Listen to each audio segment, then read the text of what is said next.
أعوذ بالله من الشيطان الرجيم بسم الله الرحمن الرحيم رب اشرح لي صدري ويسر لي أمري واحلل عقدة من لساني يفقهوا قولي صدق الله العظيم رب يسر ولا تعسر وتمم بالخير وبك نستعين يا فتاح سبحانك لا علم لنا إلا ما علمتنا إنك أنت العليم الحكيم اللهم صل على محمد وعلى آل محمد كما صليت على إبراهيم وعلى آل إبراهيم إنك حميد مجيد اللهم بارك على محمد وعلى آل محمد كما باركت على إبراهيم وعلى آل إبراهيم إنك حميد مجيد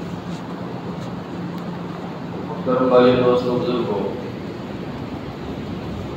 حضرت مولانا ابراہیم صاحب دعوت برکاتہ فرماتے ہیں کہ دین کی ہر بات کو آدمی جتنے دھیان کے ساتھ سنے، جتنے دھیان کے ساتھ ایک بیمار آدمی ڈاکٹر کی بات کو سنتا ہے اور وہ ڈاکٹر کی بات سن کر سنی نہیں کرتا بلکہ اس بات پر عمل کرتا ہے اس لیے کہ اسے شفا مل جائے، اسی طرح میں اور آپ دین کے محتاج ہیں۔ دنیا میں بسنے والے ہر انسان کی ضرورت، سب سے بڑی ضرورت جو ہے وہ دین ہے،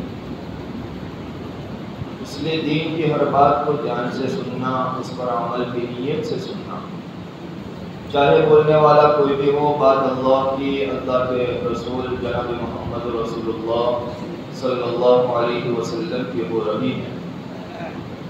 آدمی جتنی دین کی باتوں کی عظمت، جتنی قدر دل میں ہوگی، اللہ تعالیٰ اسے عمل کی توفیق دیں گے۔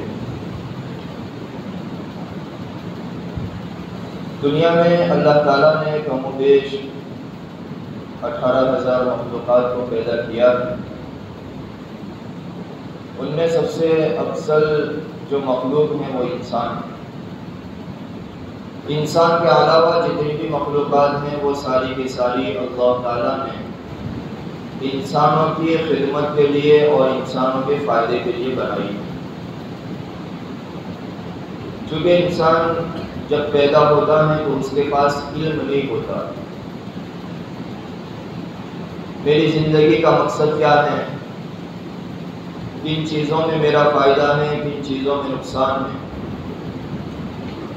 اس کے پاس ذرا سا بھی علم نہیں ہوتا۔ اور انسان کا بچہ جب پیدا ہوتا ہے بالکل کمزور ہوتا ہے، اس کے بالمقابل جب جانور کے بچے پیدا ہوتے ہیں تو جانور کا بچہ چند گھنٹوں میں چلنا شروع کر دیتا ہے، اور اللہ تعالیٰ اسے محدود علم کے ساتھ پیدا کرتے ہیں کہ جب بھوک لگے تو کہاں جانا، تو وہ اپنی روزی حاصل کر لیتے ہیں۔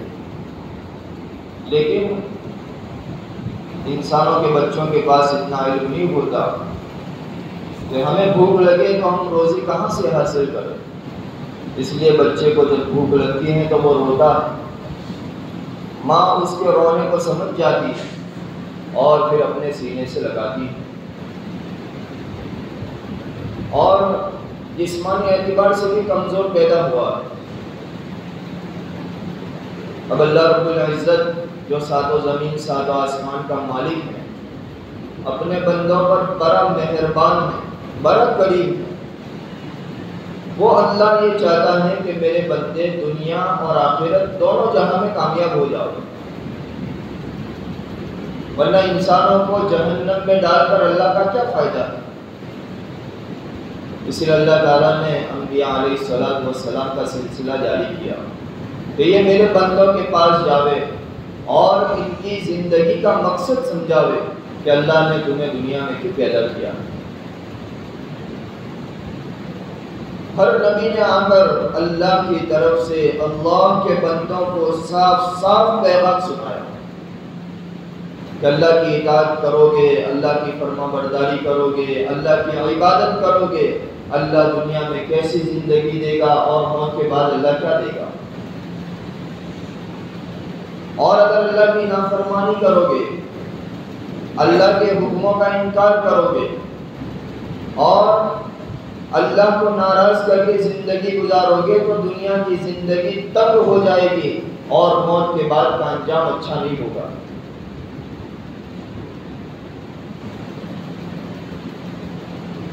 جنہوں نے وقت کے نبی کی بات کو مان لیا اللہ تعالیٰ نے انہیں کامیاب کیا، اور جنہوں نے وقت کے نبی کی بات کو ٹھکرایا اللہ نے سارے اسباب ہونے کے باوجود ان کو ان اسباب میں رکھ کر ناکام کیا۔ اور اس امت کی رہبری کے لیے اللہ رب العزت نے قرآن پاک میں ان واقعات کو بیان کیا کہ ہم نے ایسے قوموں کو پیدا کیا جن کے پاس بڑی بڑی طاقتیں تھیں۔ وہ قوم ایسی طاقتور تھی، بڑے بڑے پتھر کو اپنے ہاتھوں میں اٹھا کر دور پھینک دیا کرتے تھے اور اپنے ہاتھوں سے درختوں کو اکھاڑ کر پھینک دیا کرتے تھے،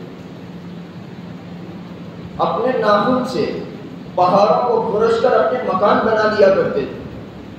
اتنی طاقتور قوم اللہ نے پیدا کی، لیکن وقت کے نبی کی بات کو نہیں مانا، اللہ کے احکاموں کو ٹھکرایا اور اپنی منمانی زندگی گزاری، بلکہ نبی سے کہتے تھے وہ عذاب لا کے دکھا جو تو ہمیں خبر سنا رہا۔ اللہ تعالیٰ نے ایک بادل میں ہوا بھیجی اور اس ہوا کے ذریعے ان طاقتور قوم کو آسمان میں اٹھایا اور نیچے پٹک دیا، ان کے مکانوں کے علاوہ کوئی چیز نظر نہیں آتی تھی۔ کون ہے جس کی طاقت اللہ کی طاقت کے سامنے چل سکتی ہے؟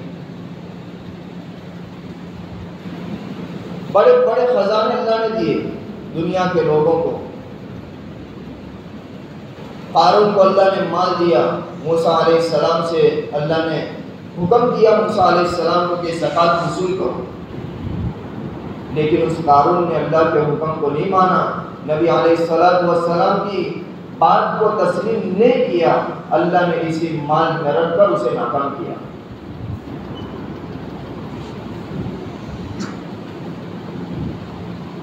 ہمارے لیے نمونہ جناب محمد رسول اللہ صلی اللہ علیہ وسلم اور آپ کے صحابہ کی زندگی ہے۔ وہ نبی جن کا مرتبہ اللہ کے بعد سب سے بڑا ہے جناب محمد رسول اللہ صلی اللہ علیہ وسلم، ہم ان کی زندگی کے حالات کو پڑھے، کس تنگی کے ساتھ آپ نے دنیا میں زندگی گزاری اور دین کی محنت کی خاطر کیا کیا مشقتیں برداشت کی۔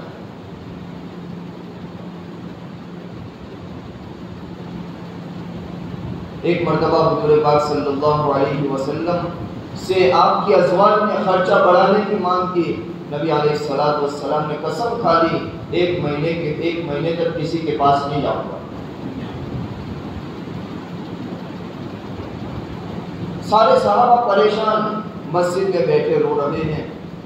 حضرت عمر رضی اللہ عنہ مسجد میں تشریف لائے، دیکھا کہ سب رو رہے ہیں اور آپ کا بھی رونا شروع ہو گیا۔ بیدار اتنے تھے کہ کسی طرح مجھے نبی علیہ السلام کی ملاقات ہو جائے۔ آپ اکیلے کمرے میں چلے گئے، حضرت عمر رضی اللہ عنہ وہاں گئے اور جو خادم وہاں بیٹھے تھے ان سے اجازت کی درخواست کی کہ آپ اندر جا کر اجازت لے آؤ۔ 2 مرتبہ اجازت نہیں ملی، تیسری مرتبہ جب اجازت ملی تو حضرت عمر رضی اللہ عنہ نبی علیہ السلام کی خدمت میں حاضر ہوئے۔ جب آپ صلی اللہ علیہ وسلم کی پیٹھ مبارک دیکھی تو آپ کی پیٹھ پر بوریے کے نشان پڑے ہوئے تھے۔ حضرت عمر رضی اللہ عنہ نے گھر میں نظر دوڑائی تو ایک کونے میں ایک مٹھی جو پڑے ہوئے تھے۔ حضرت عمر رضی اللہ عنہ کو رونا آ گیا۔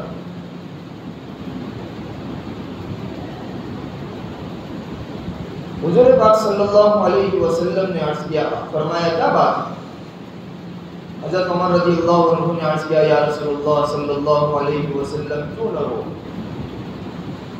آپ اللہ کے نبی ہیں، اللہ کے لاڈلے رسول ہیں اور آپ کے بدن مبارک پر بوریے کے نشانات پڑے ہوئے ہیں اور آپ کے پورے گھر کی کل کائنات ایک مٹھی جو ہے۔ اور یہ روم و فارس اللہ کے نافرمان، اللہ نے ان کو اتنی سہولتیں اور اتنا مال دیا ہے کہ وہ ان مالوں میں رہ کر خوشیاں مناتے ہیں اور عیش پرستی کرتے ہیں۔ آپ اپنی امت کے لیے دعا فرمائیں کہ اللہ آپ کی امت پر بھی وسعت کرے۔ نبی علیہ السلام ایک دم جوش سے کھڑے ہو گئے اور عمر رضی اللہ عنہ سے فرمایا، اے عمر، ابھی تک شک میں پڑے ہوئے ہوں، آخرت کی وسعت دنیا کی وسعت سے زیادہ بہتر ہے۔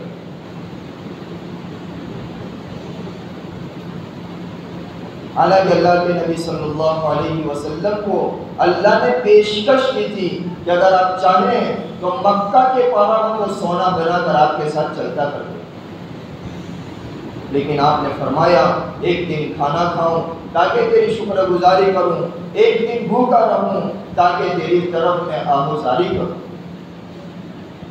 اور نبی علیہ السلام کی دعاؤں میں یہ دعا ملتی ہے، اللہم احیینی مسکینا وامتنی مسکینا واحشرنا یوم القیامت فی زمرۃ المساکین۔ یا اللہ جب تک زندہ رکھے غربت کی حالت میں زندہ رکھنا، جب موت دے غربت کی حالت میں موت دینا، اور آخرت میں جب میرا حشر کرے غریب لوگوں کے ساتھ میرا حشر کرے۔ آج اس نبی کی امت کا کیا حال ہے؟ دین کی محنت کو چھوڑ کر اس دنیا کے پیچھے جو دنیا موت پر چھوٹ جائے گی اپنی پوری زندگی لگا دی۔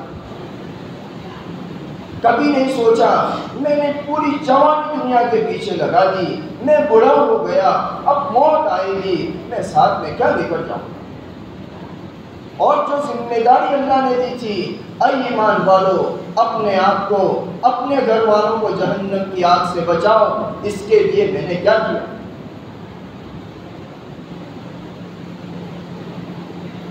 جس اللہ نے دنیا بنائی ہے اسی نے خبر دی ہے یہ دنیا دھوکے کا گھر ہے۔ جس دنیا کو میں اور آپ اچھی نگاہ سے دیکھ رہے ہیں اس دنیا کی قیمت اللہ کی نظر میں مچھر کے پر کے برابر نہیں۔ حضور پاک صلی اللہ علیہ وسلم تشریف لے جا رہے تھے، راستے میں بکری کا بچہ مرا ہوا پڑا ہے۔ آپ نے صحابہ سے فرمایا کہ اس بکری کے بچے کے مالک کے نزدیک اس کی کیا قیمت ہے؟ صحابہ نے عرض کیا، یا رسول اللہ صلی اللہ علیہ وسلم، اس کی بے قیمتی اسی سے پتہ چلتی ہے کہ اس کو راستے میں پھینک دیا۔ نبی علیہ السلام نے صحابہ سے خطاب فرمایا، اللہ کے نزدیک اس دنیا کی قیمت اس مرے ہوئے بکری کے بچے سے بھی کم، بلکہ کوئی حیثیت نہیں۔ اگر اس دنیا کی کوئی قیمت ہوتی اللہ اپنے نافرمان کو ایک گھونٹ پانی نہ دیتا۔ قیمت دنیا کی نہیں ہے۔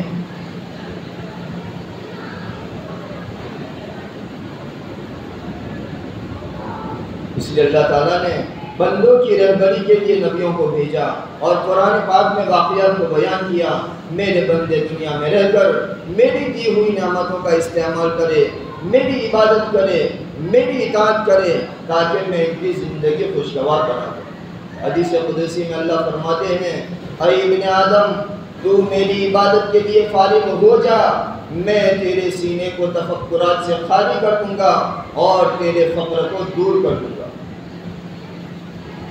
اللہ فرماتے ہیں بندے میری عبادت کر لے، میرے دین پر عمل کر لے، میں تیرے سینے کو ٹینشن سے خالی کر دوں گا اور تیری غربت کو دور کر دوں گا۔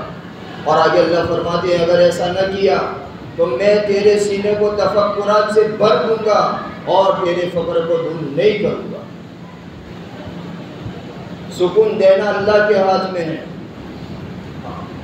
اور اللہ فرماتے ہیں الا بذکر اللہ تطمئن القلوب، اللہ کی یاد ہی میں دلوں کا سکون ہے۔ اچھا گھر بنانے سے سکون نہیں آتا، اچھی سواری آ جاوے سکون نہیں آتا، اچھے گدے آ جاوے سکون نہیں آتا، یہ تو دنیا کے غیروں کے پاس اللہ نے دیا ہوا۔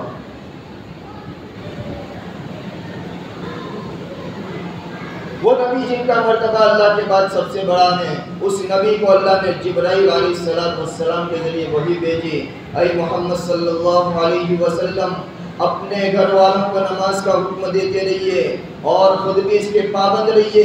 ہم آپ سے روزی کموانا نہیں چاہتے، روزی تو آپ کو ہم دیں گے اور بہترین انجام پرہیزگاری کا۔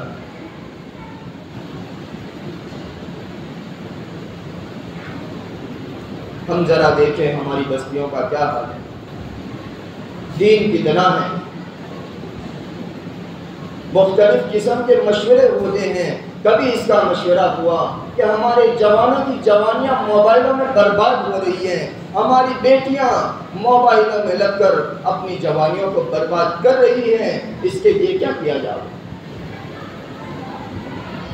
اپنی دینداری پر مطمئن نہ ہو، اپنی نمازوں پر مطمئن نہ ہو۔ ایک مرتبہ حضرت عائشہ رضی اللہ عنہا نے نبی علیہ السلام سے سوال کیا، یا رسول اللہ صلی اللہ علیہ وسلم کیا ہم پر اللہ کا عذاب اس وقت بھی آ سکتا ہے کہ ہم میں کچھ نیک لوگ موجود ہوں؟ نبی علیہ السلام نے فرمایا کہ ہاں، جب برائیاں غالب آ جائیں۔ ایک مرتبہ حضور پاک صلی اللہ علیہ وسلم چہرہ بدلا ہوا گھر میں تشریف لائے، کسی سے بات نہیں کی، وضو کیا، مسجد میں چلے گئے، منبر پر چڑھے، حمد و ثنا کے بعد لوگوں کو اللہ کا پیغام سنایا۔ اے لوگو، امر بالمعروف و نہی عن المنکر کرتے رہو، بھلائیوں کا حکم دیتے رہو، برائیوں سے روکتے رہو، مبادا وہ وقت آ جاوے کہ تم اللہ سے سوال کرو، تمہارا سوال پورا نہ کیا جاوے، تم اللہ سے دعا مانگو، تمہاری دعا قبول نہ کی جاوے، اور تم اللہ سے دشمنوں کے مقابلے میں مدد مانگو اور وہ تمہاری مدد نہ کرے۔ کہ دین کی محنت اور مسلمان کے ذمہ ضروری ہے کہ وہ بھلائیوں کا حکم کرے، برائیوں سے لوگوں کو روکنے کی فکر کرے۔ یہی نبی علیہ السلام کی زندگی کا مقصد تھا، لوگوں کو اللہ کی طرف بلانا، برائیوں سے روکنا۔ اب اللہ کے نبی صلی اللہ علیہ وسلم دنیا سے پردہ فرما گئے۔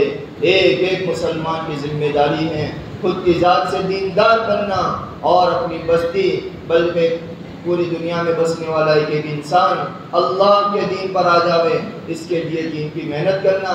اسی کے لیے اللہ نے جان، مال اور صلاحیتیں دی۔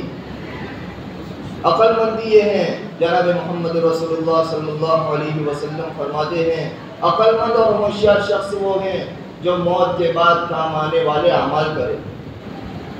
عقل مندی یہ نہیں ہے کہ پیسوں سے پیسے بڑھائے جاؤ، ایک گھر کے دو گھر کر دیے جاؤ، یہ کوئی کامیابی نہیں ہے۔ اس لیے ہم اللہ کی طرف آوے، اللہ کو راضی کرنے کی فکر کرے۔ موت کب آ جائے گی، کس حال میں اللہ سے ملاقات ہوگی ہمیں معلوم نہیں ہے، اس سے پہلے ہم اپنے اللہ کو راضی کریں۔ اور اللہ کو راضی کرنے کا سب سے بڑا عمل، سب سے مؤثر عمل جو ہے وہ نماز ہے۔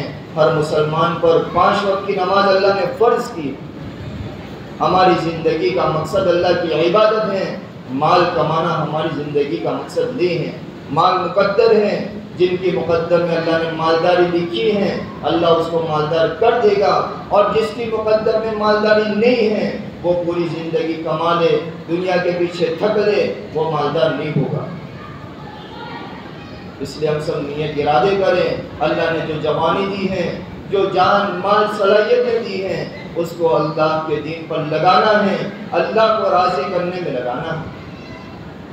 اس کے لیے ہم جناب محمد رسول اللہ صلی اللہ علیہ وسلم اور آپ کے صحابہ کی زندگیوں کو پڑھیں کہ ان کے پاس مال آیا تو انہوں نے مال کے ساتھ کیسے اللہ کی اطاعت کی، کیونکہ مال کا فتنہ بڑا سخت ہے۔